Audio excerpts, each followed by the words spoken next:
Marianne Faithfull was an English singer and actress who rose to fame in the 1960s with her hit single As Tears Go By.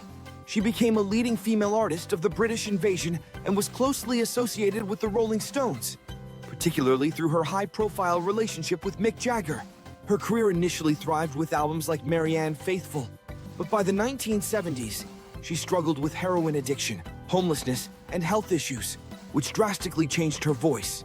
However, she made a major comeback with Broken English, which was critically acclaimed and commercially successful.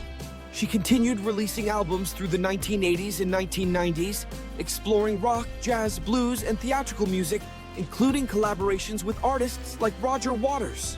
Faithfull also published autobiographies and received prestigious awards, including the Commandeur of the Ordre des Arts et des Lettres from France in 2011. Despite personal hardships, she maintained a long and influential career in music and the arts. Born on December 29, 1946, in Hampstead, London, Faithfull had an aristocratic background. Her father was a British military officer and professor, while her mother was an Austro-Hungarian noblewoman with artistic connections. Her music career began in the early 1960s when she was discovered by Rolling Stones manager Andrew Loog Oldham at a party. She quickly became a rising star with the release of her debut single As Tears Go By in 1964, written by Mick Jagger and Keith Richards. The song became a major hit, propelling her to fame at just 17 years old. She continued releasing folk pop records throughout the 1960s, including Marianne Faithfull and Come My Way, which showcased her delicate soprano voice. She became an icon of the swinging London scene, known for her beauty, fashion, and relationship with the Rolling Stones.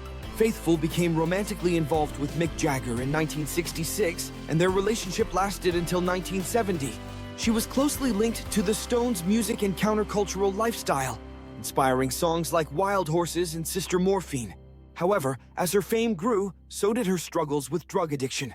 In 1996, she was famously arrested alongside Jagger and Keith Richards during a drug raid at Richards' home in Sussex. The media scandal that followed was one of the most infamous events of the decade, further cementing her status as a rebellious rock muse. By the early 1970s, Faithfull's life spiraled out of control due to severe heroin addiction. She lost custody of her son, Nicholas, and spent years homeless on the streets of London. Her once soft voice became ravaged by drug use and personal hardship. After a decade of personal struggles, Faithfull made a dramatic comeback with Broken English in 1979, an album that marked a complete reinvention of her sound and image. With its raw, edgy mix of punk, new wave, and electronic influences, the album was critically acclaimed. Songs like The Ballad of Lucy Jordan and Why Do You Do It showcased her new husky voice and brutally honest songwriting. The album re-established her as a serious artist, paving the way for continued musical success in the decades to come. Throughout the 1980s and 1990s, Faithfull released a series of well-received albums, including Dangerous Acquaintances, A Child's Adventure, and Strange Weather, the latter being particularly acclaimed for its jazz and blues influences.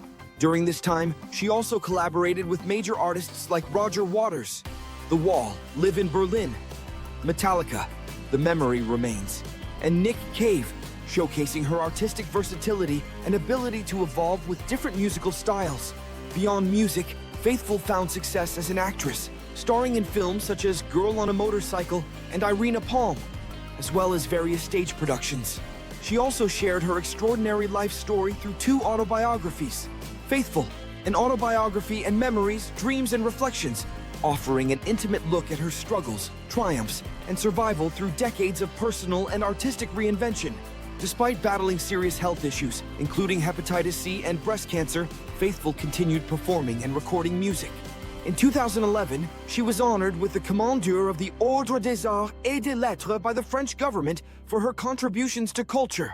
Her later albums, including Give My Love to London and Negative Capability, received widespread praise for their emotional depth and poetic lyricism. In 2020, she contracted COVID-19, which severely impacted her health and voice. Though she survived, she suffered long-term complications. Marianne Faithfull passed away in 2025, leaving behind a legacy as one of the most influential and enduring figures in rock history. From folk pop ingenue to rock survivor, she continually reinvented herself and remained a powerful voice in music and culture.